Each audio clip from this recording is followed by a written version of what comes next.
su-aashaada waa su-aal wanaagsan. xaqiiqatan waa 1 sano iyo 4 bilood wixii noo qabsoomay. waxaan aaminsanahay inay yihiin wax la taaban karo. waxaase ugu horeeya waqtigii aan campaign ku jiray oo electionka waxyaabihii aan ballan qaaday waxaa koow ka ahaa inaan bedelno dhaqan siyaasadeedka dalka ka jira. dhaqanka siyaasadda inaan bedelno ay ugu horeyso qofka liidarka ah ama madaxweynaha dalka inuu noqdo qof lagu dayan karo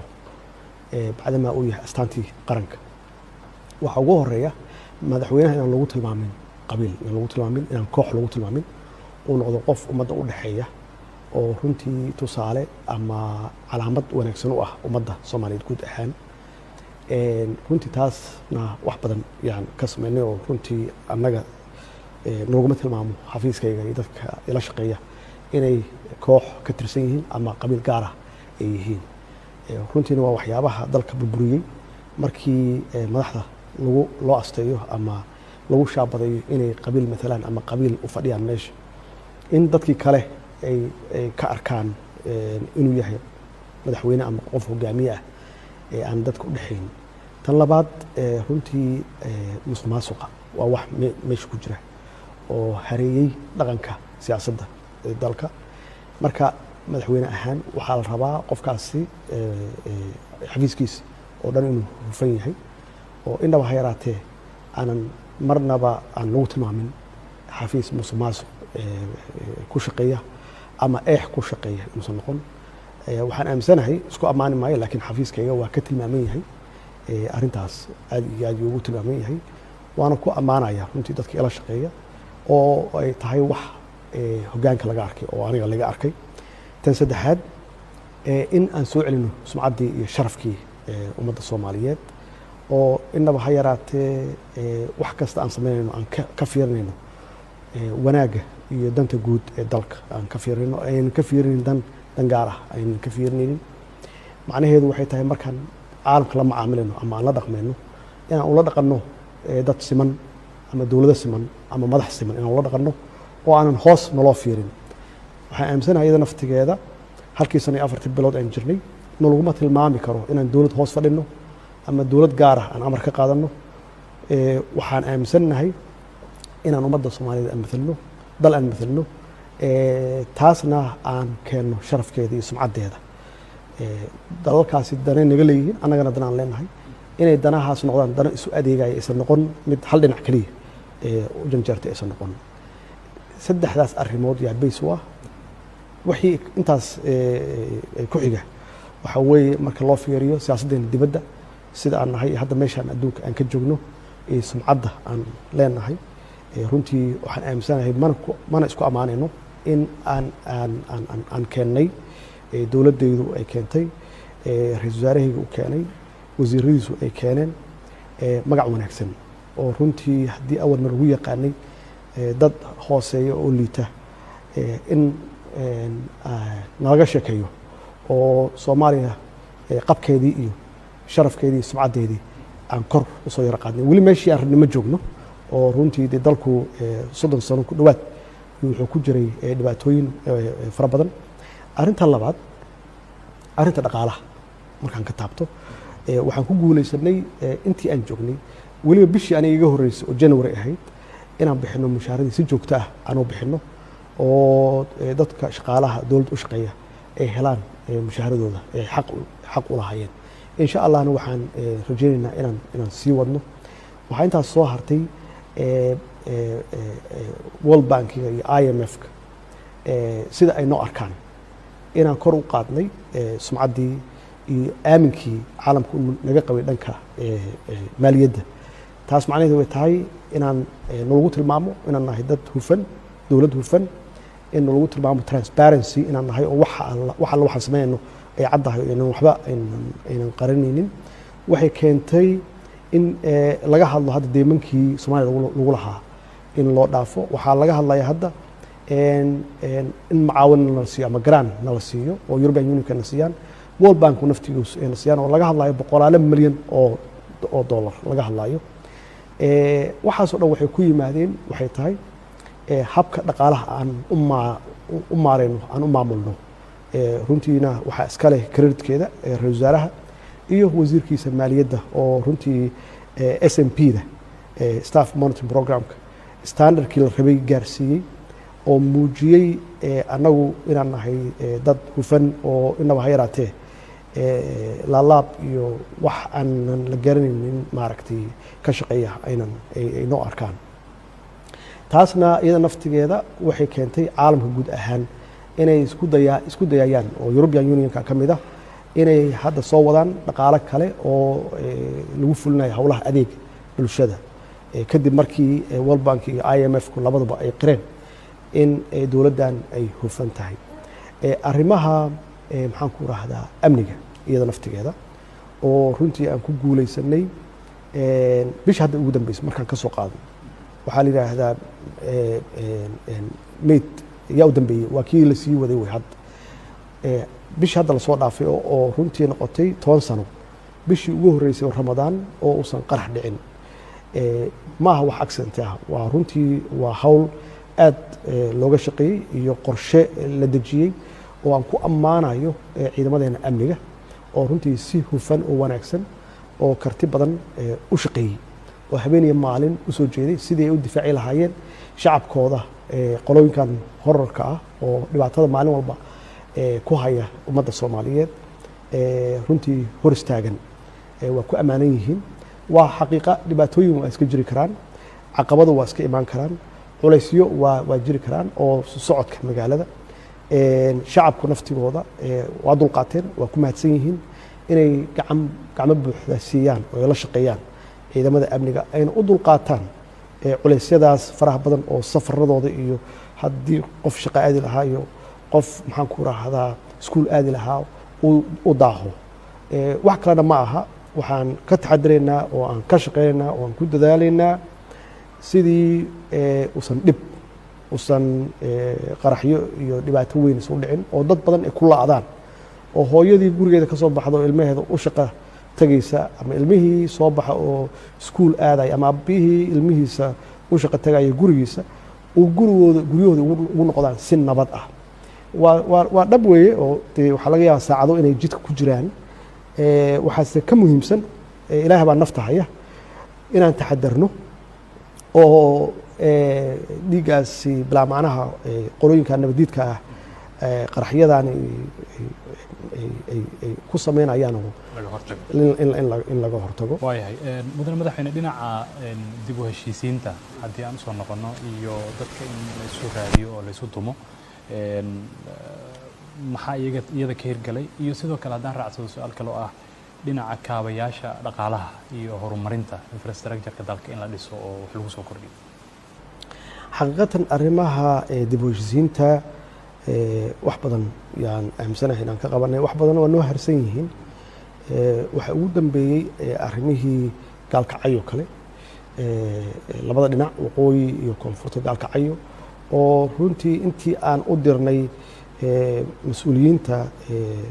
aan dhexgeynay oo aan u abaabulnay guddi ay qayb ka yihiin salaadiinta iyo dadka mas-uuliyiinta ah oo labada dhinac ah inaba ha yaraat hadda inaysan dhibaato dhicin muddo adigu 6 bilood 7 bilooda aysan dhib dhicin. waxaa jira oo kale shabeellada hoose dagaalo badan yaa ka dhici jiray iyadana waa ku guuleysanay oo qabiiladii meesha deganaa shabeellada hoose inaan isu keennay oo aan u sameynay dib u heshiisiin. runtii wax badan waa noo harsan yihiin oo aan doonayno dadka waalaha Soomaaliyeed oo muddada dheer kala irdhoobay oo dhibaatadu dhex martay inaan isku soo dhaweyno iyada naftigeeda waxaan isleeyahay wax badan yaa nooga hagaagay. kaabayaasha dhaqaalaha waxaan sameynay jidad yaan dib u sameynay hawlo badan waa noo harsan yihiin especially markii hadda roobku da'ay ay xoogaa meelihii drainage-ka ah biyaha mari jireen loo baahan yahay dib loogu noqdo oo aan dib u cusboonsiino oo aan dib u sameyno. maxaan ku idhaahdaa meelaha caafimaadka meelo badan waa ka shaqeynay waa soo celinay. waxaan ballan qaadnay inaan ceelal iyo iskuullo iyo farsamo ah iyo meelo caafimaad iyo ceelal aan ka samayn doono meelo badan oo gobollada dalka ka mid ah insha allah hadduu la yiraahdo. waxaa laga hadlay berdhaweed inay jiraan laba jidoo muhiim ah oo isku xiri doona muqdisho iyo afgooye iyo muqdisho iyo jowhar. goormo ayaa aad u sheegi kartaa madaxweyne inay arrintaas dhaqangal noqonayso oo aan filanayna in howlaha arrintaas la xiriira ay bilowdaan ama jidadkii la dhiso oo dadku ay ku socdaan oo isticmaalaan? jidadkaas waa dhab iyo jidad badanba waxaa ku socda design yaa ku socda. designkii waa la dhow yahay. waa jidka xamar iyo jowhar oo aan filayno inuu noqdo jid highway ah oo laba jowhar iyo laba ka soo noqda jowhar. agagaarkaas jidka la sameynayana aan adeeg geenno si bulshada degan aagaas iyo areadaas degan ay u helaan adeegii ay u baahnaayeen. sidaasoo kale xamar ilaa afgooye iyada naftigeeda qorshaha iyo noogu jirtaa ilaa marka hadduu eebbe yiraahdo. marka waxaa intaas soo haray magaalada muqdisho naftigeeda tiyaatarkii waxaan rabnaa inaan dib u soo celinno si fankii iyo suugaantii loo helo hooy ummadda soomaaliyeed ay dib ugu soo noqdaan. isbartiibooyinkii sidaasoo kale iyaga naftigooda waxaan qorsheynaynaa sanadkan dhexdiisa inaan furno isbartiibooyinkii waaweynaa sida stadium muqdisho hadduu eebbe yiraahdo. mudane madaxweyne, haddii aan intaas uga gudbo, dhowaantan waxaa lagu soo gabagabeeyey magaalada baydhabo oo ka dhacay shirkii amniga iyo khayraad wadaagga oo dowladda dhexe oo aad adigu hogaaminayso iyo dowlad goboleedyada xubnaha ka ah federaalkuba ay goobjoog ahaayeen. shirkaas waxaa ka soo baxay qodobo badan oo masiiri ah runtii oo ay ka mid yihiin wadaagga khayraadka waddanka, dhammaystirka dastuurka iyo arrinta la xiriirta doorashooyin in dalka ay ka dhacaan 2020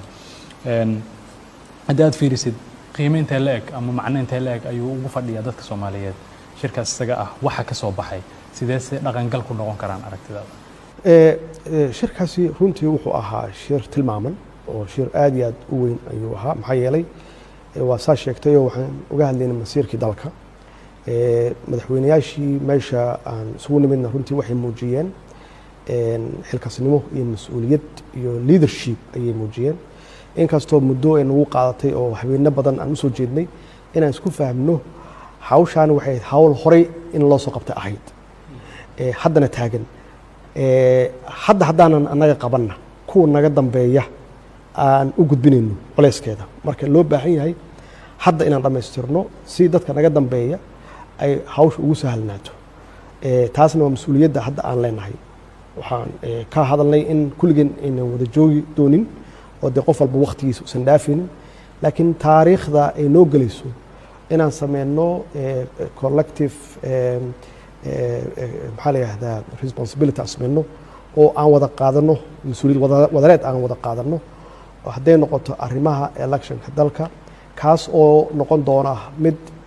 hal mar keliya wax lagu gaaray uu noqon doono wax runtii naga dhaxlaan jiilka soo socda iyo mustaqbalka oo dee nalagu magacaabo la yiraahdo maalintaas yaa habka qaabka electionka loo sameynayo iyadoosan qofna gaar aysan maslaxad u ahayn oo aan ka fiirinayno danta guud iyo maslaxadda guud. waxaa sameeyey oo ka shaqeeyey electionkan modelkan qaabka electionka waxaa ka shaqeeyey madaxdaasaa ka shaqeysay oo aan taariikhda ku galno. sidaasoo kale khayraadka in la qaybsado oo la wadaago oo labadaas arrimoodba ay ku xiran yihiin dhammaystirka dastuurka qabyada ah ay ku xiran yihiin. runtiina waa uga mahad celinayaa madaxda dowlad goboleedyada iyo prime ministerka ra-iisul wasaaraha sida gaarka ah aan isaga xil saarnay hawshaan na sugaysa kulligeen inaan aan hadda oo 1 sano iyo 4 bilood annagoo joogna aan ku baraarugnay. maxaa yeelay haddii aan dib u dhigan lahayn ama aan dib u dhiganno waxaa imaanaysaa dastuurka dhammaystirkiisii qabyada ah inuu dib u dhaco. waxaa imaanaysa electionkii naftigiisii in laga hadlo qaabka ku dhici lahaa oo marka waqtigeeda la gaaro dowlado shisheeye ee gacmaha iyo ajnabi iyo beesha caalamka gacmaha nala soo galaan oo mas-uuliyaddii annaga naloo xil saaray oo naloo idmaday ummado kale ay masiirkaasi qayb ka noqdaan. marka runtii waxay ahayd horumar iyo guul kulligeen noo soo wada hoyatay. madaxweyne inta aan shir ku bilaaban waxaa jiray hadallo la isku taagtaagayay iyo kala aragti duwanaansho hogaamiyaasha ama madaxda dowlad goboleedyada qaarkood ay dowladda dhexe dhaliilo usoo jeedinayeen shir xataa waxaa jiray ka horreeyey oo iyagu ay ku qabsadeen baydhabo oo aan dowladda dhexe matalaad xoogan ku lahayn amaysan ka qayb gelin khilaafaadkaas bannaanka usoo baxay oo mar ay dadku u arkayeen inay wiiqi karaan geedi socodka dowladnimada ama ay sidee uga siraad korteen oo ay idinkugu suurta gashay inaad ku xalisaan masala la dhameeyey oo hadda waxaad na dhihi kartaa waa dhammaaday khilaafka waxaa weeye waxyaabaha naloo doortay yaa waxay tahay inaan dadka siino hoggaan wanaagsan good leadership good leadershipku ma aha wax aniga gaar ahaan ii saaran mas-uuliyiintaasna iyaga naftigoodu qaybtooda leeyihiin marka in aan maslaxadda ummadda Soomaaliyeed iyo danta guud aan ka hormarino wax walba yaan istusnay taasaana runtii keentay in aan iyadoo aan dad badan filaynin inaan ka hormarino maslaxadda shacabka iyo danta guud waxyaabaha yararka ah oo laga yaabo in lagu kala aragti duwan yahay waayahay dhowaan mudan madaxweyne ama toddobaadkanba waxaa dalka yimid oo muqdisho soo booqday ra-iisul wasaaraha Ethiopia Abiy Ahmed oo ka jawaabaya casuumaad nolol sheegay inaad adigu markii hore u fidisay waad isku shiraad halkan ku yeelateen dhowr saacadood qaatay kadibna waxaa ka soo baxay communique ama bayaan ay ku qornaayeen inaad isla afgarateen arrimo dhowr ah oo ilaa 16 qodob gaaraya haddii aad si kooban noogu sheegtid sidee ku soo bilaabatay ama ku dhacay shirkaas isaga ah nuxurka iyo muhiimadda uu leeyahay isafgaradka idin dhexmara adiga iyo ra-iisul wasaaraha Ethiopia wuxuu yahay horta alxamdulilah ilaaha mahad iska leh inta badan marka madaxda adduunka aan hor fariisanayno oo inta badan waxaan kala hadli jirnay waxa la yiraahdo amni security oo kaliya xaqiiqatan shirkan iyo safarkan oo prime ministerka Ethiopia Dr. Abiy oo ku yimid Soomaaliya wuxuu ahaa guud ahaantiisa xiriirka labada dal si loo xoojin lahaa isagoo ku dhisan ama ku base garaysan is-ixtiraam iskaashi iyo wada shaqayn in midka kale uu ixtiraamo qaranimada iyo jiritaanka iyo midnimada dal walba uu leeyahay taas waxay ahayd bayska aasaaska wada hadalkeena horta tan labaad waxay ahayd dhaqaale awal waxaan ka hadli jirnay amni iyo security aan ka hadli jirnay marka waxaan aaminsanahay inaan soo gaarnay level aan hadda uga hadli karno sidii dhaqaalaha aan u kobcin lahayn sidii dowladaha dariska ah Ethiopia iyo Kenya aan uga hadli lahayn isu socodka dhaqaalaha iyo socodka xorta ah ee bulshada waxaan aaminsanahay inaan taagannahay meel fiican haddiiba annagana laga damci karo annagoo dee isu haysanaa maaragtay inaan wax badan ka harnay dowladaha dariska iyo caalamka oo dee dagaalkii sokeeye iyo burburkii iyo dagaalada nagu socda darteed in rajana laga qabo oo dowladuhu ay aaminsan yihiin Soomaaliya inay soo kabsatay ay cagaheeda ku istaagi rabto ama ku istaagtay oo lala sameyn karo ganacsi xiriir ganacsi lala sameyn karo marka waxaan isleeyahay waxay ahayd horumar prime ministerku safaradiisii markaa dib u fiiriso uu ku mareeyay dowladaha dariska ah iyo meelo badanba inta badan wuxuu ka hadlayay mar walba wuxuu ka hadlayay sidii uu kor ugu qaadi lahaa fursadaha ganacsiga iyo horumarinta dhaqaalaha iyo waddan walba kala hadlayay Suudaan wuxuu kala hadlay Djibouti ugu horeeyay wuxuu kala hadlay arrimaha dekedaha iyo ganacsiga Suudaan wuxuu kala hadlay arrimaha dekedaha iyo ganacsiga Kenya sidaas oo kale iyo waddamadii kale uu tagay kulligood annaga marka aad iyo aad yaan runtii ugu faraxsanahay in aan soo gaarnay level Ethiopia aan ka wada hadalno maxaan istari karnaa sidee u kala faa'iideysan karnaa Ethiopia maxay haysaa oo annaga u baahannahay annaga maxaan u baahannahay oo Ethiopia ay u baahan tahay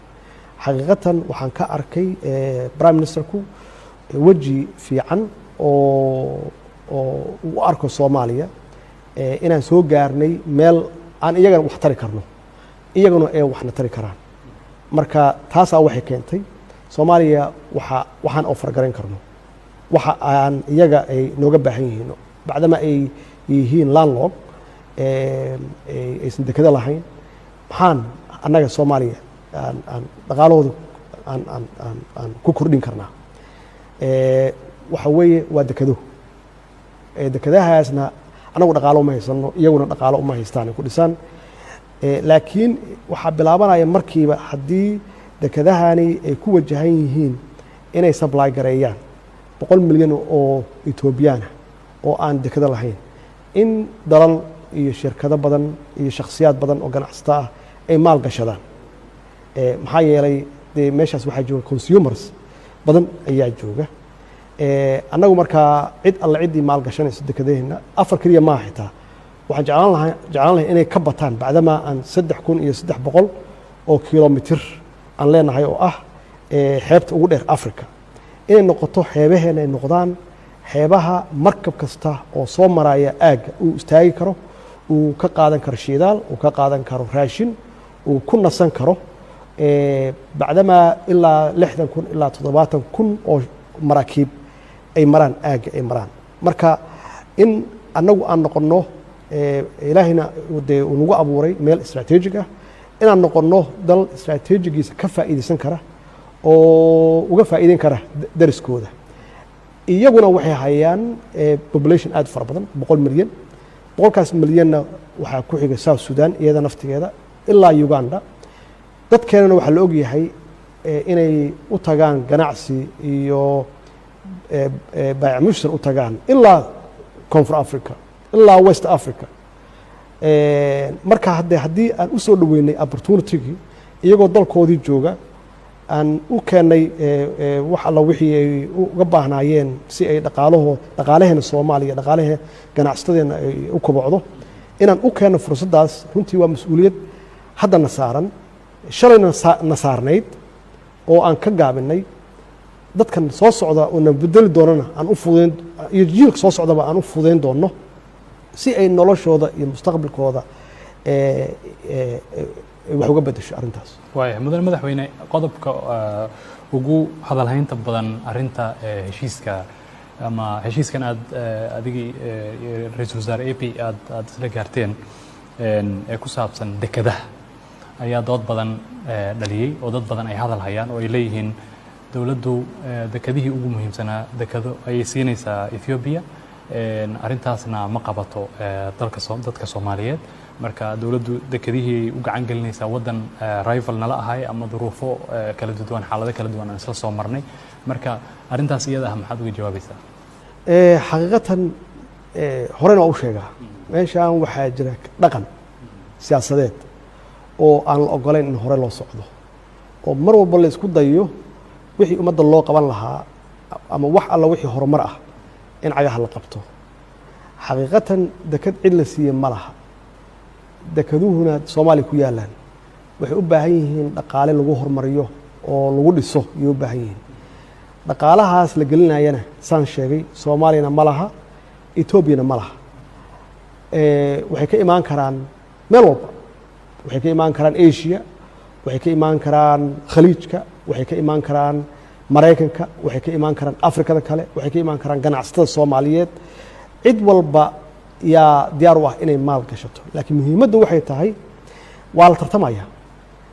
waxaa kula tartamaya maxaan ku raahdaa Mombasa yaa kula tartamaysa waxaa kula tartamaysa Port Sudan yaa kula tartamaysa waxaa kula tartamaya anu tartan ma arko Djibouti dad waalehna weeye intaasoo idil yaa tartan kugula jira oo muhiimaddu waxay tahay inay dhaqaalahooda kor u kiciyaan kor u qaadaan inay shaqo abuur dadkooda u sameeyaan in miisaaniyadda dowladooda ay kor u kacdo in jidad la sameeyo oo isku xira Soomaaliya iyo meel walbaba la isku xiro marka qof alla qofkii diidan horumarkaas anu waxaan aaminsanahay waa dhaqankii hore u jiray oo aan Afrika iyo Asia iyo caalamka aan uga harnay oo aan la ogolayn Soomaaliya inay hore u dhaqaaqdo laakiin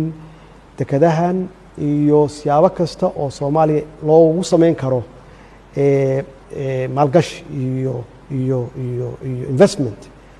waxa weeye waxay ku bilaabataa vision iyo aragtidaasna waxaa ku xiga farsamadaasa waxaa ka soo baxa marka dhaqaale intee la gelinaya xagee laga dhisaya wixii jidad noocee ah yaa la sameyn matariin yaa la samayn doonaa ma garatay oo u kala goosha Africa oo dhan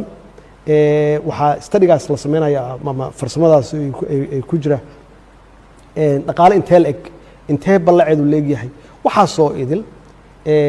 kadib yaa waxaa la gaaraya heshiis agreement wax la yiraahdo agreementigaasna waxaa la horkeenayaa baarlamaanka sharciyeynaya marka waa process dheer laakiin waxaa la isku dhaafay vision wax la yiraahdo aragti dheer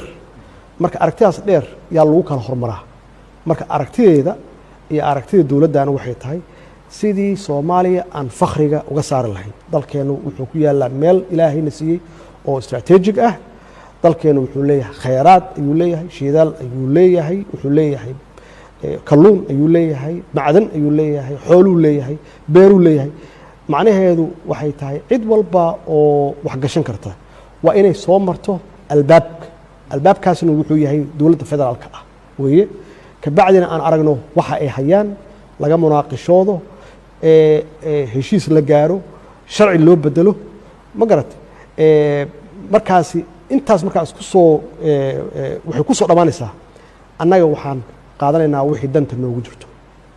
noogu jirto aan qaadanaynaa wadaniyadu ma aha dagaal iyo qori iyo wax iska celin maaha wadaniyadu ama patriotismku waxay tahay inaad waxaaga aad haysato aanad kubciso adoo xafidanaya oo ilaashanaya oo danahaaga ilaashanaya inaad ka shaqayso sidii aad u kubcin lahayd aad u korin lahayd si aad ula tartanto caalamka taas way patriotismku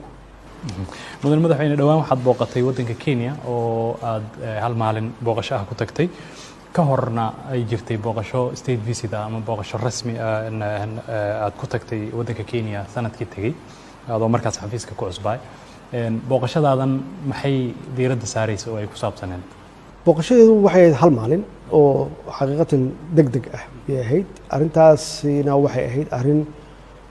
ku wajahan arrintii ahayd darbiga laga dhisay balad xaawo oo buuq ah oo ka dhacay alxamdulilah markii la bilaabay dhismihii waa xiriirnay madaxweynaha Uhuru waxaan ku heshiinay in la joojiyo inta aniga isaga iska arkayno heshiiskii aan galnay oo hadda markii aan aragnay wuxuu ahaa in loo saaro guddigaasi ay ka shaqeeyaan daraasadna ay ka sameeyaan oo labada dhinac ah muddo 6 bilood daraasad ka sameeyaan daraasadaasna ay noo soo gudbiyaan sidii aan ka yeeli lahayn shacabkeenna Soomaaliyeed oo deegaankaas degan iyo wixii arrintaasi aan ka qaban lahayn marka tan waxa ka horeeya guddi in la sameeyo guddigaasna ay noo soo gudbiyaan wixii ay arkeen mudan madaxweyne arrinta isla balad xaawo aad hadda ka hadlaysay dad badan ayaa siyaabo kala duwan uga hadlay oo bulshada qaarkood aad u muuqanaya inay kicinayaan oo ay leeyihiin dhulkii la qaadanaya maxaad macluumaad ah oo arrintaas la xiriira oo aan ka ahayn in guddiga loo saaray oo aad bulshada la wadaagi kartaa oo arrintaas la xiriira marka hore horta shacabka Soomaaliyeed waxaan leeyahay aamina dowladdiina dowladda aamina dowlad yaad doorateen oo idin matalaysa oo danihiina ka shaqeynaysa annagana waa naga go'an tahay inta aan joogno in aan danaha ummadda Soomaaliyeed aan wax walba ka hormarino marka waa xaqiiq dad dana siyaasadeed leh iyo shabaabka naftigooda yaa wax alla wixii dhaca ama wax alla wixii laga samayn karo ka sameeya dood waalan oo dadka lagu jahwareerinayo lagu khaldaayo marka arrintaasi guddigaas aan u xil saarayno oo labada dhinac ah yaan ka sugaynaa inay noo keenaan xuduudaasi ma khasabba in darbi xuduud yani meesha la degan yahay oo dadku degan yahay ilaan dadku labada dhinacba waa degan yihiin ma khasabba in darbi laga sameeyo maxaan ka sameynaa marka waxaasoo idil waxaa iska leh guddigaas aan u xil saarnay hawsha. waaya mudane madaxweyne arrinta ku saabsan Kenya intaanan ka bixin waxaa jiray muran ka nagal dhexeeya dalka Kenya oo la xiriira badda Soomaaliya marka oo hor yaalla maxkamadda caalamiga ah arrintaas maxaa ka cusub oo hadda ka socda? arrintaasi runtii arrintaasi waa arrin annaga horteena bilaabatay haddana socota oo maxkamadda Hague maxkamadda caalamiga ah ee hortaalla maantana dacwadeennii qayb ka mid ah loo gudbiyey taasna waxaa weeye waa wax hortaalla garsoorayaal labada dhinac dhegaysanaya doodooda annagu waxaa noo qaabilsan loo yaro qareenno waaweyn yaa qaabilsan oo dacwadaas iyo doodaas hordhigaya taasaan u daynaya insha allah wixii ka soo baxana waa arkaynaa. mudane madaxweyne intii aad joogtay Kenya oo waxaad ka qayb gashay munaasabad iscafis xiriir la lahayd oo siyaasiyiin badan oo Kenyan ah ay isku yimaadeen haba ugu weynaado Raila Odinga iyo madaxweynaha oo tartan adugu doorashada ku dhex maray Soomaaliya waxaa ka jiray khilaaf waqti dheer soo jiray dad badanaa siyaasad ahaan ku dhaliila hogaankaaga dhaliila siyaasiyiin ah oo aan qarsan ama la gabada intaba madaxweynaha Kenya wuxuu mar kugula taliyay inaad kala Soomaaliduna ay sidan oo kale ay sameeyaan ma ku qorshaysan tahay inaad iyadoo Somali context laga dhigayo aad siyaasiyiinta Soomaalida ah ka aragtida duwan ama qaba fikirro kale inaad is aragtiin oo aad si hoose iyo si korba bulshada Soomaaliyeed aad u hadashiin oo aad isu soo dhawaatiin? su'aal wanaagsan weeye annaga qaabkooda iyo qaabkeenna waa ka kala yara duwannahay iyagu electionkoodu wuxuu gaaray inaysan is aqoonsan oo caalamku ay soo dhex galaan oo mar xitaa ay gaaraan laba madaxweyne in meesha looga dhawaaqo oo ilaa hadda markii ugu dambeysay xaaladooda ay aad u cakarinayd annagu keenu waa ka duwanaayo dee electionkeena election cadow bannaanka yaallo ahaa markii uu dhammaadayna waa tii annagu gacmahaas qabsannay oo caalamku ay runtii arkeen oo waddamo badan oo filayay Soomaaliya inaan aad u dambeenno qiray inaan taagannahay meel aad u fiican oo weliba aan ka horeyno badankooda aan ka horeyno electionkeenu saasuu ku dhammaaday wixii ka dambeeyey electionka 2 bilood 3 bilood iyadoo la joogo dee waxaa bilowday wixii dhaqanka u ahaa Soomaaliya waana wax iska normal ah wax iska caadi ah weeye in Kenya lagu shiro oo la yiraahdo xukuumadda la ridayaa oo mooshin baa laga keenayaa waxay iska ahayd wax iska dhaqan ah oo iyadoo la sugayo aniga iyo prime ministerka inaan qabanno muddo yar dhexdeeda haddana dawlad kale la dhiso oo haddana dawlad kale la dhiso marka alxamdulillah waxaan kuu sheegayaa dawladdu waa very stable waa u baahannahay dad wax naga sheega mucaarad waa u baahannahay iyagoo looga baahan yahay naftooda inay noqdaan mucaarad wax dhisa haddii looga barto iyaga naftigooda dad iska qayliya oo dadku xitaa credibility-ga ka lumaya sumcaddana waa ka halaabaysaa marka waxa weeye wax hadda aan oran karo caqabado ah oo dawladda dhexdeeda haysta ma jiro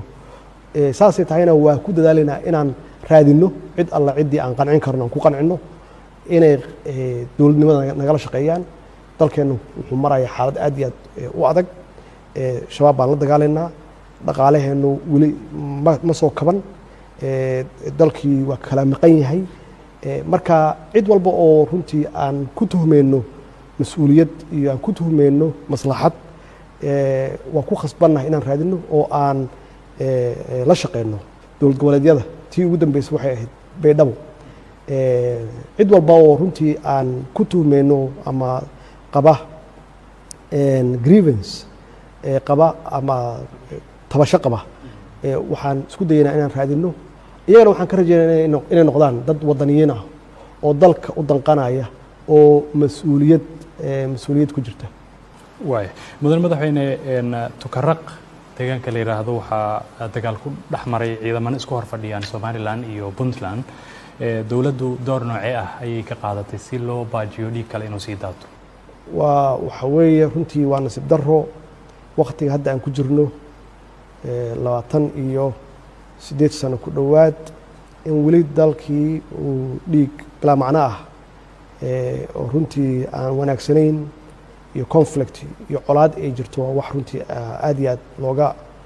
looga xumaado. waa arrintooda waa dhex galay, waana la hadlaa si joogtaan ula hadlaa, waana isku dayay inaan runtii wada hadal siiyo.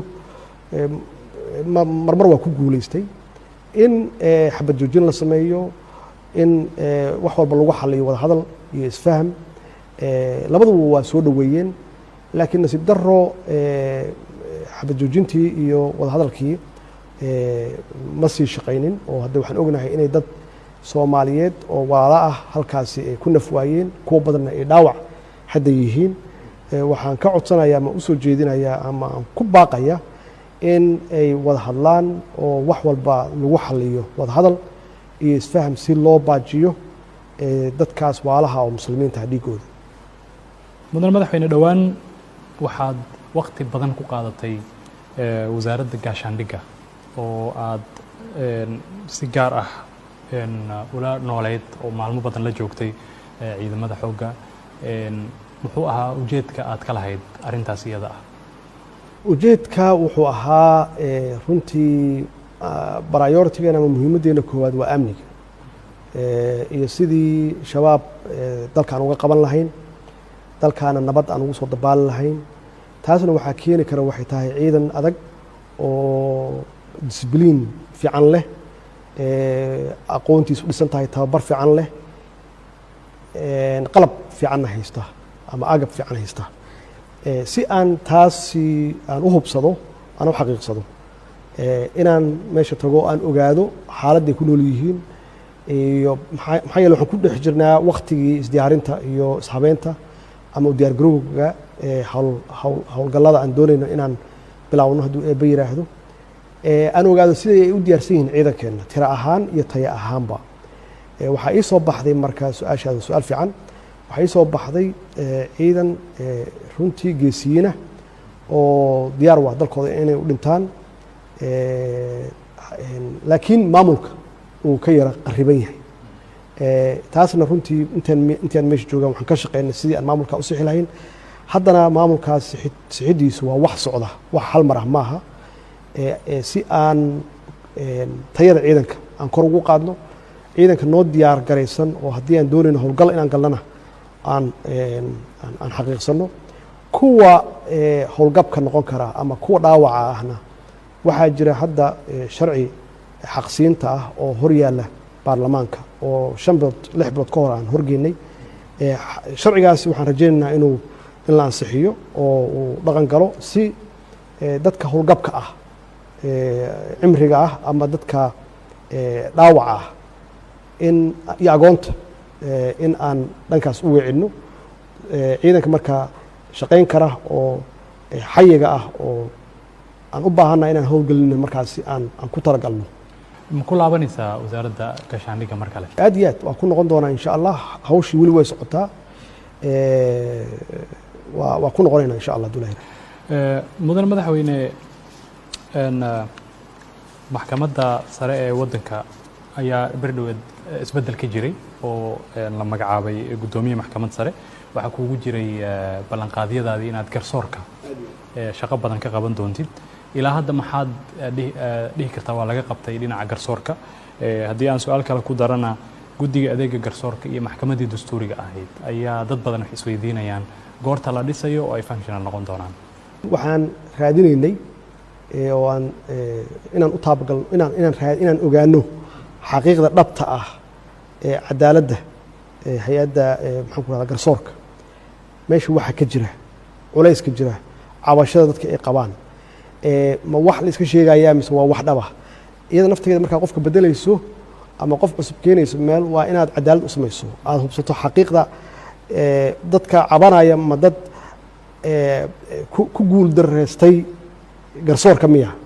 mise waxa weeye cabashadu waa cabasho dhab ah. runtii waxay nagu qaadatay daraasad dheer iyo nagu qaadatay inaan ogaano khaldaadka iyo culayska iyo dhibka ka jira meeshaas. waxaa noo soo baxday inaan deg deg wax uga qabanno. qaybtii ugu horreysay waa sameynay oo dee waa magacawnay haddana waxaan ka shaqeynaynaa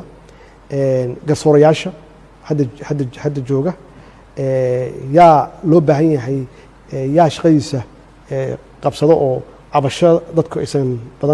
ka qabin yaa cabashadoodu badan tahay iyada naftigeeda waxaa laga rabaa guddoomiyaha maxkamadda sare inuu u gudagalo garsoorayaasha naftooda yaa shaqeeyay yaana shaqayn adeega garsoorka